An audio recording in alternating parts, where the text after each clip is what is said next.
Hello friends, welcome to Kalyani சுலகம். இன்றைக்கி இந்த வீடியோ ரொம்பவே ஸ்பெஷலான வீடியோங்க. அதனால தான் நாங்கள் எல்லாருமே குஷியாக இருக்கோம். அதே குஷியோடு கிளம்பிட்டோங்க. எங்கே தெரியுமா? மாதம் ஜிஆர்டிக்கு தானே போவோம். அங்கே தான் கிளம்பிட்டோம். ஆனால் இந்த மாதம் போகிறது பே பண்ணுறதுக்கு கிடையாது. ஏன்னா நாங்கள் தான் 11 மாதம் பே பண்ணி முடிச்சிட்டோமே. இன்றைக்கி தங்க நகை வாங்கலாம்னு சொல்லிட்டு கிளம்பிட்டோங்க. அதனால தான் இவ்வளோ ஹாப்பி எங்களுக்கு. இந்த ஹாப்பியை உங்களோட ஷேர் பண்ணிக்கிறதுல இன்னும் ரொம்ப ஹாப்பி. சரி வாங்க ஜிஆர்டிக்கு போகலாம். நாங்கள் எப்பவும் போல் பூந்தமல்லி பிரான்ச்சுக்கு தான் போயிட்டுருக்கோம். அங்கே தான் பே பண்ணிகிட்ருக்கோம். இப்போ அங்கே தான் பொருள் வாங்க போகிறோமே. ரொம்பவே ஹாப்பியாக இருக்குங்க. நாங்கள் இந்த 11 மந்த்து கோல்டு சேவிங் ஸ்கீமில் லாஸ்ட் இயர் அக்டோபர் மந்த் வந்து ஜாயின் பண்ணோம். இந்த ஆகஸ்ட்டோடு முடிஞ்சிருச்சிங்க. 11 மாதம் கம்ப்ளீட் ஆகிடுச்சி. நாங்கள் இந்த 11 மாதத்தில் ஒரு மாதம் கூட தவற விடலை, கரெக்டாக கட்டிட்டோம். இப்போ தங்க நகை எடுக்கலான்னு சொல்லிட்டு முடிவு பண்ணிட்டோம். சரி வாங்க ஜிஆர்டிக்குள்ளே போகலாம். என்னென்ன நியூ கலெக்ஷன்ஸ் இருக்குது, வேஸ்டேஜ் என்ன, ஜிஎஸ்டி என்ன, நான் எவ்வளோ சீட்டு கட்டியிருக்கேன், எவ்வளோ கிராம் சேர்ந்துருக்கு, என்ன நகை நான் எடுத்திருக்கேன் அப்படின்ற எல்லா டீட்டெயில்ஸையும் ஒன் பை ஒன்னாக பார்க்கலாம். ஃபஸ்ட்டு நாங்கள் போன உடனே ஃபஸ்ட் ஃப்ளோர் தாங்க போயிட்டோம். ஏன்னா லாஸ்ட் மந்த் பே பண்ணால் தான் மொத்தமாக நம்மக்கிட்ட எவ்வளோ கிராம் சேர்ந்துருக்கு அப்படின்ட்டு தெரிய வரும். அப்படின்றதுனால ஃபஸ்ட்டு அந்த கவுண்டருக்கு போயிட்டோம். லாஸ்ட் மந்த்தை க்ளோஸ் பண்ணிடலாம் அப்படின்ட்டு. ஆனால் அவ்வளோ கூட்டங்க. சண்டே ஒன்று, இன்னொன்று என்னென்னு பார்த்தீங்கன்னா அந்த ஆடி டிஸ்கவுண்ட் தராங்க இல்லைங்களா, அதுக்காக தான் இவ்வளோ கூட்டம்னு நினைக்கிறேன். ஏன்னா ஆடி மாதம் முடிய போகுது இல்லையா, அவ்வளோ கூட்டமாக இருந்ததுங்க. கிட்டத்தட்ட ஒரு 1/2 hour நின்று பே பண்ணிட்டு வந்தோம் நாங்கள். அவ்வளோ கூட்டமாக தான் இருந்தது. எப்போவுமே என் வீட்டுக்காரர் தான் லைனில் நின்று பே பண்ணுவாருங்க. நேற்றுக்கு கூட்டத்தில் அவரால் முடியவே இல்லை, வந்து உட்காந்துட்டாரு. என் பொண்ணு தான் லைனில் நின்று பே பண்ணான். இத்தனைக்கும் நேற்றுக்கு ஜிஆர்டிக்கு வந்து பார்த்திங்கன்னா நாங்கள் ஒரு 7 மணிக்கு மேலே தான் போயிருப்போமே. அப்போவே பார்த்திங்கன்னா அவ்வளோ கூட்டமாக இருந்தது. ஒரு வழியாக பே பண்ணிவிட்டு வந்தாச்சு. கார்டையும் கொடுத்துட்டா எங்ககிட்ட. ஓப்பன் பண்ணி பார்த்தோம் மொத்தமாக எவ்வளோ நாங்கள் அமௌண்ட்டு பே பண்ணியிருக்கோம், அந்த அமௌண்ட்டுக்கு எவ்வளோ கிராம்ஸ் வந்து கிரெடிட் ஆகிருக்கு அப்படின்ற எல்லா விவரத்தையும் பார்த்தோம். ஒரு சின்ன டிஸ்கஷன் போச்சு, என்ன நகை வாங்கலாம் அப்படின்ட்டு. வீட்டில் இருந்தே ஒரு ஐடியா பண்ணிட்டு தான் வந்தோம். இப்போ வந்து கன்ஃபார்ம் ஆகிடுச்சு இல்லைங்களா, இத்தனை கிராம்ஸ் தான் இருக்குது அப்படின்ட்டு. ஸோ அதுக்கு ஏற்ற மாதிரி நம்ம பார்த்து பொருள் எடுத்துக்கலாம் அப்படின்ட்டு பேசி முடிச்சுட்டு நாங்கள் வாங்கணும்னு நினைக்கிற பொருள் வந்து கீழே தான் இருக்குது. ஸோ இப்போ அங்கே தான் போயிட்டுருக்கோம். வாங்க நாங்கள் எந்த செக்ஷனுக்கு போகிறோம் அப்படின்ட்டு பார்க்கலாம். போன வருஷம் பார்த்திங்கன்னா நான் வந்து இதே கோல்டு சீட்டு கட்டி ஒரு செயின் மாதிரி எடுத்திருந்தேன். போன வருஷம் நகை எடுத்தப்ப, அதாவது அந்த செயின் எடுத்தப்ப நான் வீடியோ போட்டிருந்தேன். நல்ல வியூஸ் போச்சுங்க. நிறைய பேர் வந்து நிறைய ஐடியாஸ் கொடுத்துருந்தாங்க. நிறைய பேர் என்கிட்டையும் சில தகவல்களை கேட்டு தெரிஞ்சுக்கிட்டாங்க.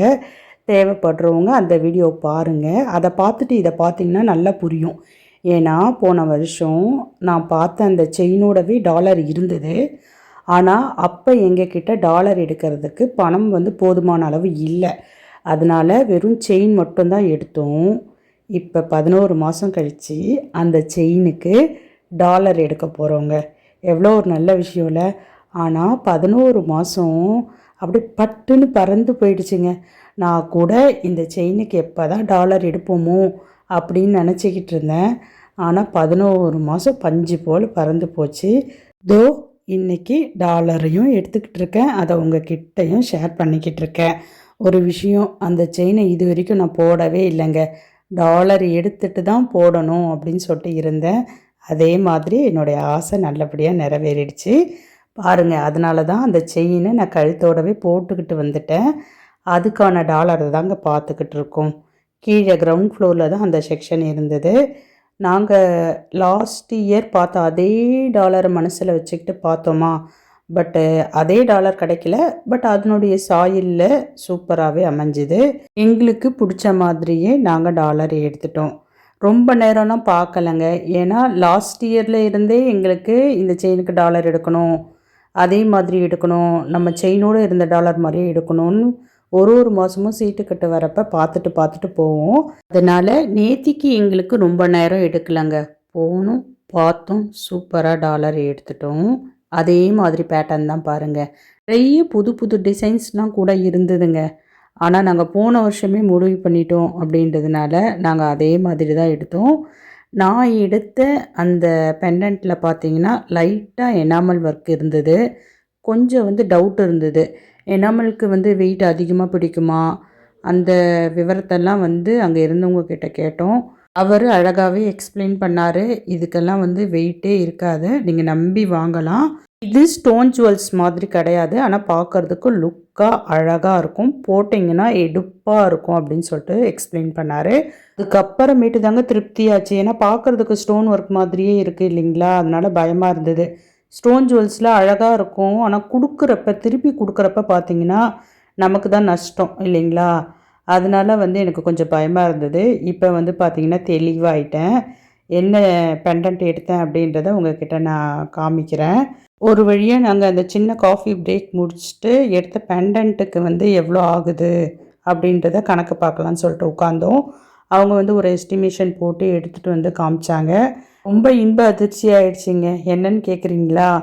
பெண்டன்ட் எடுத்த பிறகும் எங்களுக்கு இன்னும் கொஞ்சம் நகை எடுக்கிற மாதிரி கிராம்ஸ் இருந்தது. சரி, நம்ம இன்னொரு நகையும் எடுத்துக்கலாம் அப்படின்னு சொல்லிட்டு பிளான் பண்ணிட்டோம். இப்போ எடுத்த பெண்டன்ட்டை நாங்கள் போன வருஷமே எடுத்தோம் இல்லைங்களா, செயின், அதோடு சேர்த்து போட்டு பார்த்தோம். இது தாங்க என் பொண்ணு கழுத்தில் போட்டுட்ருக்கா இல்லைங்களா, இந்த நகை தான். அவளுக்கு ரொம்பவே பிடிச்சிருந்தது, அவங்க அப்பாவுக்கும் ரொம்பவே பிடிச்சிருந்தது. அதுக்கு அடுத்தபடியாக அதை என்னுடைய கழுத்தில் போட்டு பார்த்தேன். எனக்குமே பார்த்திங்கன்னா ரொம்ப பிடிச்சிருந்தது.